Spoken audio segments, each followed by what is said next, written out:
దేవుడు మీ పక్షంగా యుద్ధం చేస్తే మనం ఒక్కలం 1000 మందిని తరిమే శక్తిగా ఉంటాం.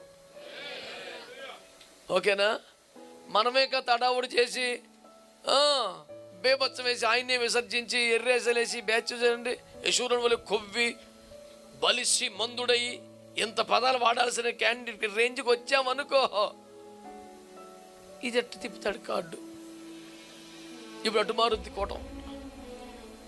మన పరిస్థితి ఏమో తెలుసా? అవతల బలహీనుడు ఒక్కడు మనల్ని బలవంతులు 1000 మంది కొట్టేస్తాడు. ఏం కోరుకుందాం మనం? నాకు ఆ వాక్యాలు చదువుతాను ఎంత ఆశ్చర్యం అండి. వారిలో ఒక్కడు 1000 మందిని తరిమిన ఒక బలాన్ని దేవుడు తన బిడ్డలకి ఇచ్చాడు. కసగసలాడించారు ప్రపంచ సైన్యాలని. ఇజ్రాయెల్ ఓట మెరుగని స్థితిలో నిలబడింది. అలాంటి వాళ్ళు బాగా ఆశీర్వాదాలు ఎక్కువైపోయి మనం సహజంగానే బలవంతులం కదా, మనం చేయగలం అనుకుంటే ఉత్తి బలహీనమైన టీంని తీసుకొచ్చి చెత్త కొట్టించాడు యేసు ప్రభు. యేసు ప్రభు ఇది చేయగలడు, అది చేయగలడు, నీ ఇష్టం. నీ చేత శత్రువును కొట్టించమంటావా, శత్రువుతో నిన్ను కొట్టించమంట నువ్వు తెలుసుకోవాలి. ఇప్పుడు